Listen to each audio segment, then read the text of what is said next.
सालों बाद जब अपने स्कूल दोस्त के साथ अब अचानक मुलाकात हो जाती है तब जैसे एक ऑकवर्ड सी साइलेंस फैल जाती है। आज महीनों बाद वीडियो अपलोड करने के टाइम कुछ वैसा ही ऑकवर्ड लग रहा है मुझे। आज एग्जैक्टली 8 मंथ्स कंप्लीट हुआ मुझे as probation officer in bank of Maharashtra, और इस वीडियो में मैं शेयर करने वाला हूं my 8 months journey in this bank as deputy manager. So नमस्ते, सत श्री अकाल and welcome to a new video of Deep blogs. 8 महीने पहले मुझे जब बैंकिंग जॉब मिला था मुझे लगा मेरा लाइफ सेट हो गया। गवर्नमेंट जॉब मतलब सिक्योरिटी, रेस्पेक्ट। 8 महीने पहले बैंकिंग जॉब का मतलब मुझे सैलरी और स्टेबिलिटी लगता था।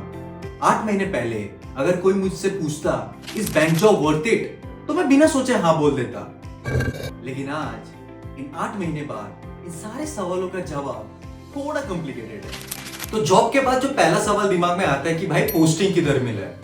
तो अगर मेरे आप पिछले ब्लॉग्स देखे होंगे तो आपको पता है कि मेरा जो पोस्टिंग हुआ है वो कोल्हापुर जोन में हुआ है, और एग्जैक्ट कोल्हापुर सिटी से 70 किलोमीटर दूर एक रूरल पोस्टिंग मुझे दिया गया है जो कटगांव ब्रांच से जाना जाता है। ये ब्रांच बहुत ही पुराना है, 1980s का ब्रांच है।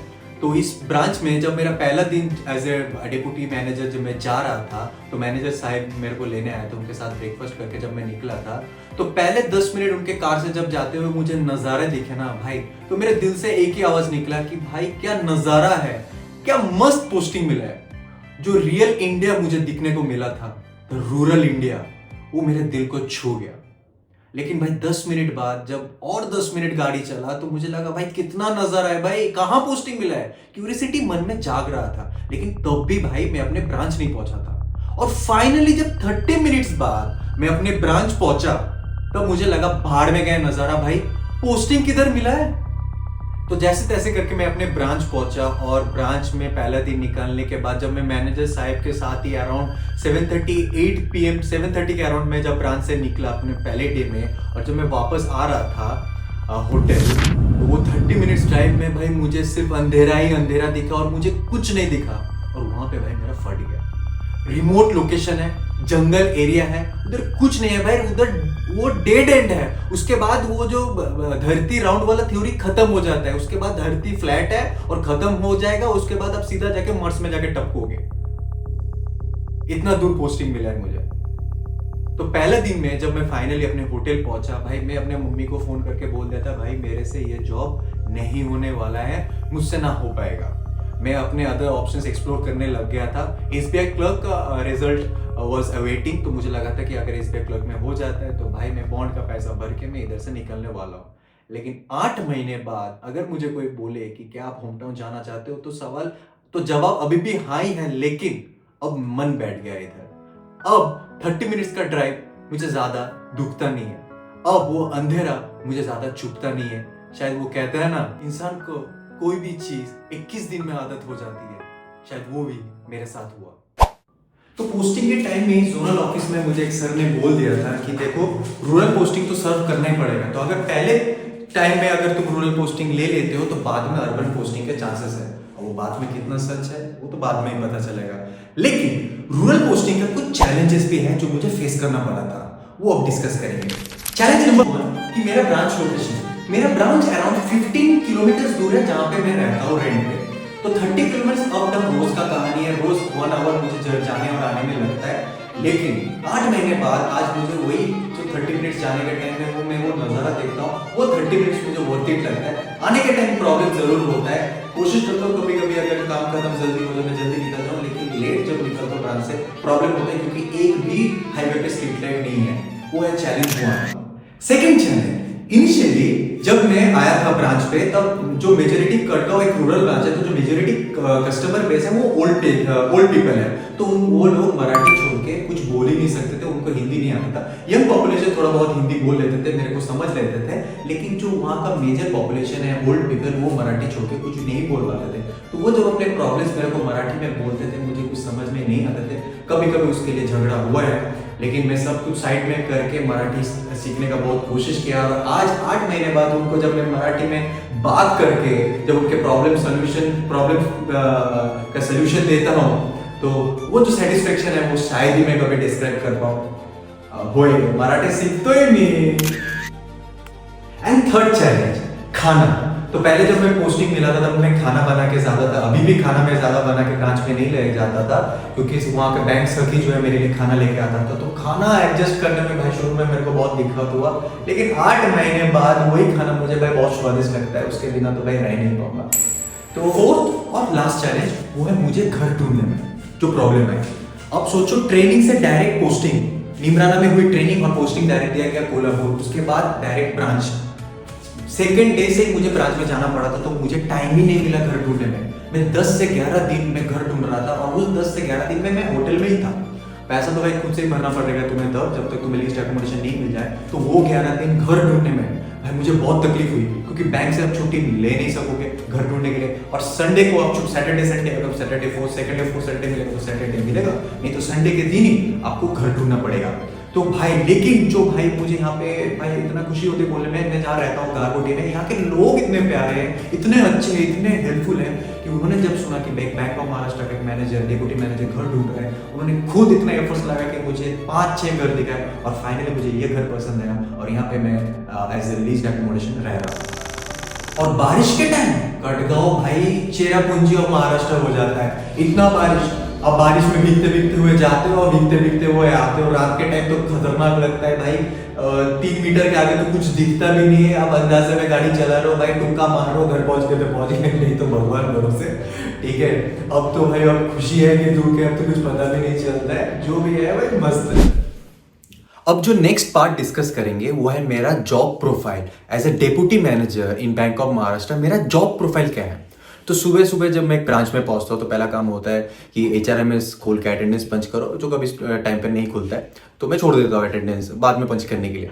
तो पहले जो हम लोगों का काम होता है, जो भी पेंडिंग काम है वो पहले, क्योंकि शुरू में जब 10 बजे ब्रांच खुलता है, 10 से 10:30 आधे घंटे 45 मिनट्स कस्टमर तो एक एक करके दो करके भीड़ होना शुरू होता है। और उसके बाद तो वो 30-45 मिनट्स आपको मिलता है लास्ट डे या कुछ पेंडिंग काम करने के लिए। तो वो पेंडिंग काम से शुरू होते हैं दिन। और भाई एक सीक्रेट बताता हूँ मेरा, जब मैं बैंकिंग के लिए प्रिपरेशन करता था ना, तो मैं भी ऐसे वीडियोस में देखता था कि बैंक का बहुत सारा पेंडिंग काम है, वो करना होता है, ये करना होता है, टाइम उसी में निकल जाता है। तो भाई मैं सोचा था भाई जब मेरा सिलेक्शन हो जाएगा ना, उसके बाद भाई कितना भी पेंडिंग काम हो भाई 0 पे लेके आऊंगा, 0 पे सारे पेंडिंग काम खत्म कर दूंगा। लेकिन भाई अब 8 महीने बाद पता चल रहा है कि बैंक में इतना पेंडिंग काम है कि अगर 24 आवर्स इंटू 365 डेज भी आप दे दो तो भी आप भाई 0 पे तो नहीं ला सकते, क्योंकि कस्टमर्स इतने ज़्यादा हैं, उनके इतना फिर पैरामीटर्स इतने सारे, लोन लिया तो और ज़्यादा पैरामीटर्स है, KYC करना इतने सारे कस्टमर्स का। और ब्रांचेस में अगर स्टाफ देखोगे तो मेरा अगर देखोगे वो है 3+1 स्टाफ है, कि एक ब्रांच मैनेजर है, 2 मेरे क्लरिकल हैं और एक ऑफिसर हूँ, मतलब मैं एज ए डेप्यूटी मैनेजर हूँ उसमें। तो मेरा काम शुरू होता है पेंडिंग काम से, उसके बाद करता हूँ KYC भाई इतना करना पड़ता है दिन में कि कभी कभी लगता है क्या ये PO एग्जाम KYC करने के लिए किया हूँ क्या। तो इसको लेके भाई जोक भी है, लेकिन बात यह है कि अभी एंटी मनी लॉन्ड्रिंग एक्ट के रिगार्डिंग RBI ने बहुत स्ट्रिंजेंट एक्शंस लिए हैं, तो इसके वजह से अभी KYC पे बहुत काम चल रहा है। आपने भी अगर नहीं किया तो जाके ज़रूर कीजिए। तो उसके बाद अगर कुछ काम होता है, उसके बाद हम लोग लंच तक तो यही काम चलता है, कस्टमर ऑपरेशंस का ही चलता है। और अगर इस बीच में कोई क्लर्क छुट्टी में हो जाता है तो पूरा लोड आपके ऊपर आता है, तो कस्टमर ऑपरेशंस तो पूरा संभालना पड़ता है। उसके बाद 4 बजे बैंक बंद होने के बाद कभी कभी नहीं, मोस्ट ऑफ द टाइम आपको लोन पे काम करना स्टार्ट होता है। तो सारे लोन्स तो आपको, मेरे को तो नहीं दिया गया फिलहाल। जो लोन्स मैं किया हूँ, जिस लोन में मेरा एक्सपर्टीज है वो है गोल्ड लोन, उसके second LAD loans against deposit, and third हो गया एजुकेशन लोन। बाकी जो होम लोन, पर्सनल हो गया, और भी जो भी अदर एग्री लोन है, एग्री रिलेटेड लोन्स है, वो मेरे ब्रांच मैनेजर ही करते हैं। अच्छा, कुछ जो बड़े बड़े ब्रांचेस होते हैं उनमें क्रेडिट ऑफिसर रहते हैं, उनका काम ही होता है सिर्फ क्रेडिट संभालना। लेकिन वो बड़े बड़े ब्रांचेस हैं, उनके बिजनेस बहुत ज़्यादा बड़े हैं, 250-300 करोड़ 400 करोड़ ब्रांचेस में क्रेडिट ऑफिसर का काम सिर्फ लोन का होता है। मेरा अगर बोलो तो मेरा ब्रांच अराउंड 120-130 करोड़ का है, तो उसके वजह से क्रेडिट ऑफिसर भी मैं ही हूँ, ब्रांच मैनेजर है, और ऑपरेशंस भी मेरे ही ऊपर है। तो ये है मेरा जॉब प्रोफाइल। अब बात करते हैं तीसरे पॉइंट की, वो है वर्क प्रेशर, कि भाई ये जॉब प्रोफाइल में प्रेशर कितना है। तो भाई काम में प्रेशर बहुत है, बहुत प्रेशर है। अब देखो, बात प्रेशर इसके लिए इसीलिए है क्योंकि जो जॉब प्रोफाइल है तुम्हारा उसमें रिस्पॉन्सिबिलिटी बहुत ज़्यादा है। क्योंकि जब तुम कस्टमर ऑपरेशन में हो, अब तुम कस्टमर का जो डे टू डे प्रॉब्लम है वो तुम सॉल्व कर रहे हो, साथ में जो तुम्हारे क्लरिकल्स है उनके ट्रांजेक्शंस भी तुम्हें ही ऑथराइज करना पड़ेगा।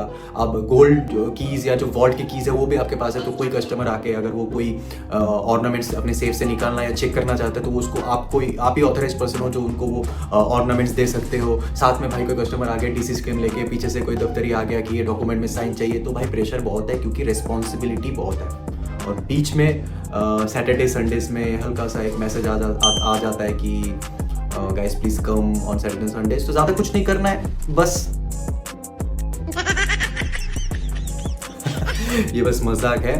कभी कभी सैटरडे संडेज में भी ऑफिस जाना पड़ता है अपने पेंडिंग काम और पे काम करने के लिए। क्वार्टर क्लोजिंग होता है तो सैटरडे संडेज में जाके कभी कभी काम करना होता है। इधर मैं केस बताता हूँ, जब प्रिपरेशन के टाइम में आप जैसे लॉजिकल रीजनिंग पढ़ते हो तो इसका डायरेक्ट एप्लीकेशन जॉब में भी है कि जब एक साथ 5-6 कस्टमर्स आते हैं, आप लॉजिकली कैसे कस्टमर्स को हैंडल करके अपने काम को प्रायोरिटाइज करते हो कि 5 कस्टमर है, जिसका जो काम आप जल्दी करके जिस कस्टमर को आप छोड़ सकते हो वो काम को प्रायोरिटाइज करके काउंटर खाली करो, ठीक है। क्योंकि ज़्यादा एक कस्टमर को ज़्यादा टाइम दोगे तो भीड़ बढ़ जाएगा, फिर आप भी मैनेज नहीं कर पाओगे।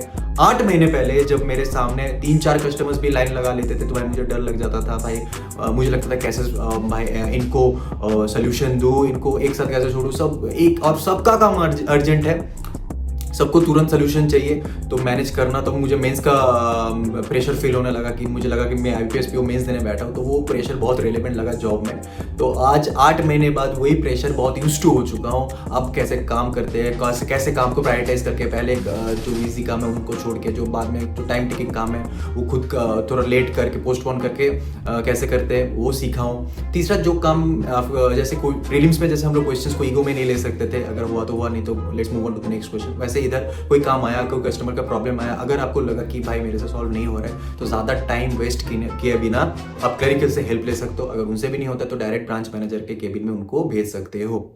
और जो मेरे कुछ दोस्त है जो इनको लगता है कि 4 बजे के बाद तो भाई तुम्हारा छुट्टी हो जाता है, काम ही नहीं है बैंक में कुछ, तो भाई बता देता हूँ काम बहुत सारा है और असली काम तो 4 बजे के बाद ही शुरू होता है। तो घर जाते जाते आप लोग सोच लो कभी कभी लेट हो जाता है। देखो लेट होना इस जॉब में बहुत यूजुअल है क्योंकि एज आई टोल्ड बिफोर कि रिस्पॉन्सिबिलिटी बहुत सारा है। जब रिस्पॉन्सिबिलिटी है तो लायबल भी आप ही होते हो जब परफॉर्मेंस आपके ब्रांच के खराब होते हैं। और फिर हर महीने कुछ ना कुछ ऑडिट तो चलता ही रहता है बैंक में, तो ऑडिट के टाइम में प्रेशर और ज़्यादा रहता है, काम ज़्यादा रहता है, तो घर जाने में भी डिले हो जाता है। तो वो अब यूज टू हो जाते हो, आप काम करते करते यूज टू हो जाते हो। So that is also a part of work pressure as a deputy manager. Fourth और जो मेरे को बहुत फनी लगता है वो है कस्टमर इंटरेक्शन। तो मैं झूठ नहीं बोलूँगा, स्टार्टिंग में जब कस्टमर्स आते थे, मतलब जब ऐसे मेरे को 2-3 दिन हुआ है और कस्टमर्स आके जेन्युइन कोई प्रॉब्लम बोल रहा है और मुझे कुछ समझ में भी नहीं आ रहा कि कैसे करना है, तब भाई मेरे को डर लगता था। आज 8 महीने बाद बहुत सारा काम सीखे हूँ तो अब उतना डर नहीं लगता है। लेकिन कस्टमर इंटरेक्शन में जो मैं 1-2 स्टोरीज हाईलाइट करना चाहता हूँ कि मेरे ब्रांच में एक बार क्या हुआ था, मेरे को शायद 10 या 11 डेज ही हुआ था as a probation officer in my branch. और उसमें एक कस्टमर क्या हुआ था, वो अपने पिताजी के साथ आया था और वो थोड़ा गुस्से में था क्योंकि उसको चेक नहीं मिला था। तो अगर किसी को चेक नहीं होता तो ब्रांचेस में लूज चेक रहता है तो वो लूज चेक से भी पैसा विड्रॉ कर सकता है। तो लूज चेक के लिए उसको एक चेक का फॉर्म भर के देना पड़ता है। अब वो चेक का फॉर्म भर के वो मेरे पास आया आउट ऑफ द ब्लू। मुझे कुछ नहीं पता कि कस्टमर क्यों गुस्सा है, उसका गुस्सा होने का रीज़न क्या है, क्योंकि मेरे को खुद 10 दिन हुआ है आया हुआ है इस ब्रांच में। तो वो आके डायरेक्ट मेरे को अपने भड़ास निकालते हुए बोला कि मेरे को चेक चाहिए और मेरे को चेक कब तक मिलेगा। तो मैंने भाई आराम से बोला कि सर आपने कब पंच किया था चेक, आपने कब अप्लाई किया था चेक के लिए? मुझे बहुत दिन हो गया अभी तक नहीं आया। ओके सर, एक चेक का फॉर्म भर के दे दो, हम लोग अप्लाई कर देते तुरंत। नहीं मैंने भर के दे दिया है, आप अभी मेरे को दो। तो जब वो मेरे को ऐसे बोला चिल्ला के, तब मेरे को थोड़ा ऐसे खराब फील हुआ कि भाई देखो अब इतना एक टफ एग्जाम आप क्लियर करके आता हो, फिर आप ऐसे कोई कस्टमर चिल्लाता है तो आपको खराब लगता है। लेकिन बैंक का पॉलिसी है कस्टमर्स फर्स्ट, तो आप कुछ नहीं कर सकते हो। तो मैंने उनको फिर प्यार से बोला, सर देखो कस्टमर्स आप जैसे बहुत सारे कस्टमर्स आते हैं, एक कस्टमर पर्सनली कौन सा क्या कब फॉर्म जमा करके जाता है हम लोग को इतना याद नहीं रखता है। आप लोग ज़्यादा प्रॉब्लम हो रहा है तो आप प्लीज़ केबिन में जाके बात कीजिए। इतने में भाई वो कस्टमर पूरा भड़क गया और बैंक के ब्रांच मैनेजर के केबिन में जाके बोलने लगा, भाई कैसा ऑफिसर है, इसको तो बोलने का तमीज़ ही नहीं है, इसका मैं ट्रांसफ़र करा दूंगा, ये करा दूंगा, वो करा दूंगा। और ये सुन के मुझे भाई बहुत हंसी लगा कि भाई कर दो, वैसे भी जो ब्रांच मिला है तब ऐसा लगता था कि जो ब्रांच मिला इससे तो अच्छा ही मिलेगा। लेकिन मेरे ब्रांच मैनेजर भी बहुत सोफिस्टिकेटेड वे में उनको हैंडल किया और मेरे को आके बोला कि ठीक है, अगर कोई कस्टमर आता है, कोई प्रॉब्लम ऐसा होता है तो मेरे केबिन में भेज दिया करो। क्योंकि कस्टमर्स का भी एक टेंडेंसी होता है, जब वो केबिन में एंटर करता है ना, तो उनका जो माइंड का स्टेट रहता है वो थोड़ा काम हो जाता है। तो अगर कोई प्रॉब्लम होता है, ऐसे कोई कस्टमर फ्यूरियसली आता है, कोई बदतमीजी करता है, तो मैं ज़्यादा टॉलरेट नहीं करके मैं बोल देता आपको अगर कोई प्रॉब्लम है सर तो प्लीज़ जाके केबिन में ब्रांच मैनेजर के साथ बात कीजिए। ऐसा सेकंड इंस्टेंस जो मैं शेयर करना चाहता हूँ, वो एक कस्टमर था और एक्चुअली हम लोग का ब्रांच बहुत रिमोट है तो और वहाँ पे बहुत सारा विलेजेस है, तो उन सारे विलेजेस का ब्रांच एक ही बैंक है, बैंक ऑफ महाराष्ट्र, उधर हम लोग का जो ब्रांच है, तो लोड बहुत ज़्यादा है। तो कुछ लोन्स क्या होता है, आप डिले हो जाता है क्योंकि आप नहीं कर पाते हो, आप कितना भी देर बैठ जाओ नहीं होता है। तो एक कस्टमर आया था, उसको मैं बोल दिया कि गोल्ड लोन लेके आया था, तो उसको बोल दिया था कि सर देखो कल शाम तक ही आपका होगा लोन का अमाउंट था कुछ खास था, बड़ा था, लेकिन मैंने फिर भी बोला था देखो सर करने की कोशिश करूंगा, लेकिन बाई चांस अगर नहीं होता है तो अगले दिन शाम तक ही हो पाएगा, क्योंकि अगले दिन जो मेरे ब्रांच का क्लरिकल स्टाफ था वो ऑन लीव था। तो आप समझ सकते हो कि पूरा लोड आपके ऊपर है, क्योंकि कैशियर सिर्फ कैश संभालता है उस टाइम जब तक बैंक बंद नहीं होता वो कुछ देख भी नहीं सकेगा, तो पूरा कस्टमर ऑपरेशंस का लोड आपके ऊपर आता है। तो फिर वो कस्टमर सुबह अचानक आ गया और अचानक इतने सारे कस्टमर्स के सामने चिल्ला के बोलने लगा, मैं सर जी मेरा गोल्ड लोन कब होगा, अभी करो मेरा गोल्ड लोन। तो मैंने बोला कि देखो सर, मैंने आपको साफ साफ कल ही बोल दिया था कि शाम से पहले नहीं होने वाला है, आप फिर भी ऐसे बदतमीजी कर रहे हो, तो देखो मैं कुछ नहीं कर सकता हूँ, आपको प्रॉब्लम है ज़्यादा तो प्लीज़ ब्रांच मैनेजर के साथ जाके बात कीजिए। उसने जाके ब्रांच मैनेजर के साथ बात की, सर ने सिचुएशन संभालते हुए मेरे से गोल्ड लोन डॉक्यूमेंट लेके सर ने लोन जल्दी प्रोसेस कर दिया। और फिर सर ने भी आके मेरे को फिर से बोला कि अगर ऐसे कोई प्रॉब्लम होता है तो मेरे को बोलो, उसी टाइम ऐसे कस्टमर्स को छोड़ देना बेहतर है, नहीं तो बैंक का माहौल ख़राब होता है। तो ये था 2 इंस्टेंसेस जो मैं शेयर करना चाहता हूँ, जो बैड एक्सपीरियंस था मेरा अभी तक का। लेकिन ठीक है यार, सब कस्टमर्स खराब नहीं होता है, उसमें मेजोरिटी ऑफ द कस्टमर्स तो बहुत सारे अच्छे ही होते हैं, दे अप्रिशिएट योर वर्क। लेकिन अब हर जगह तो 1-2 कस्टमर ऐसे मिल ही जाएगा, लेकिन ठीक है यार, दुनिया चलती रहती है, आप रहो या ना रहो। अब आते हैं 5th और सबसे बेस्ट पार्ट इस जॉब की, जो मुझे एटलीस्ट लगता है, वो है respect. The amount of respect you receive in this job is immense. मैं बोल के नहीं फील करा सकता कि कितना रेस्पेक्ट मिलता है, और मिले भी क्यों ना, इतना रिस्पॉन्सिबल जॉब प्रोफाइल है तो रेस्पेक्ट मिलना भी जायज़ है।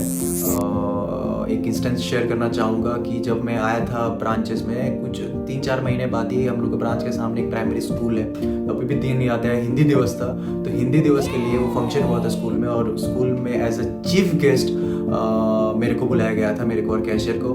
तो उधर जाके लिटरली फील हुआ कि the every ounce of efforts you put in the examination is worth it. वो बोलते हैं ना, भगवान जो भी देता है छप्पड़ फाड़ के देता है। तो वो भाई फील हुआ था कि सही में भाई बहुत रिस्पेक्ट है। अब कहीं पे भी जाओ, जब भी आप इंट्रोड्यूस कर दो एज अ बैंक ऑफिसर, और बैंक ऑफ महाराष्ट्र का वैसे भी बहुत रिस्पेक्ट है महाराष्ट्र स्टेट में। तो जब इंट्रोड्यूस करते हो ऐसे बोल के, तो भाई सही में आपको भी बहुत प्राउड फील होता है, सामने वाले के आंखों में भी आप बहुत रिस्पेक्ट देखते हो। कि जब कोई लोकल से भी बात करते हो तो आपके बातों से पता चल जाता है कि आपको मराठी उतना नहीं आता है, तो पहला सवाल यही आता है कि गाँव कौन सा है तुम्हारा। हाँ भाई, इधर ऐसे पूछते हैं गाँव कौन सा है तुम्हारा। तो जब आप बताते हो, मैं बताता हूँ कि मैं कोलकाता से हूँ, तो भाई पहला सवाल यही आता है कि तो इधर क्या करते हो। The question you really wait for and I say कि मैं इधर बैंक ऑफ महाराष्ट्र का ऑफिसर हूँ। तो भाई अचानक वो जो आँख में रेस्पेक्ट दिखता है ना भाई, लोग थम जाते हैं, लोग आके 2 बार आपसे 2 मिनट जो भी काम कर रहा था भूल के 2 मिनट आपसे बात करेंगे कि अच्छा ठीक है ये कर रहे हो। एक बात ये भी है कि कम एज में इतना एक बढ़िया रिस्पॉन्सिबल जॉब कर रहे हो, तो भाई रेस्पेक्ट तो भाई मिलेगा ही। एक और इंस्टेंस जो है, जैसे मैं पहले बता चुका हूँ कि जब रूम ढूंढने के टाइम में मुझे बहुत दिक्कत आ रहा था, तो जैसे यहाँ के लोकल्स को पता चला कि बैंक ऑफ महाराष्ट्र का ऑफिसर को रूम चाहिए, तो बहुत हेल्प किया था मेरे को। तो रिस्पेक्ट के मामले में भाई ये जॉब कहीं से भी पीछा नहीं है। आप ये जॉब प्रोफाइल बहुत रिस्पेक्ट देगा आपको, जितना आप मेहनत कर रहे हो एग्जाम को क्लियर करने में, उससे ज़्यादा ही रिस्पेक्ट मिलेगा जब आप ये जॉब करोगे। देखो, हर जॉब में प्रोज एंड कॉन्स रहते हैं। जॉब प्रेशराइज्ड है, प्रेशर वाला है, क्योंकि रिस्पॉन्सिबिलिटी बहुत ज़्यादा है, साथ साथ आपको रेस्पेक्ट भी बहुत ज़्यादा मिलेगा। सैलरी और स्टेबिलिटी गवर्नमेंट जॉब में मिलता है, हम लोग को सब पता है। लेकिन अगर सिर्फ इसीलिए आप बैंकिंग जॉब करना चाहते हो तो रीथिंक, बिकॉज बैंक जॉब अभी बहुत डायनामिक हो गया, अभी बहुत चेंज हो गया इसका प्रोफाइल। आप तभी सर्वाइव कर पाओगे जब आप बहुत फास्ट होगे, आप एफिशिएंट होगे, आप टीम वर्क करोगे, कर पाओगे, तभी कर पाओ। अगर सिर्फ सैलरी, तभी आओ इस जॉब में। अगर सिर्फ सैलरी के और सिक्योरिटी के बारे में सोच रहे हो तो भाई ऐसा काम इधर नहीं होता है। बाकी हम लोग फेज 2 ट्रेनिंग अब हम लोग का आ चुका है और बहुत जल्दी हम लोग का फेज 2 ट्रेनिंग शुरू होने वाला है। तो तब तक के लिए stay tune, stay happy, bye.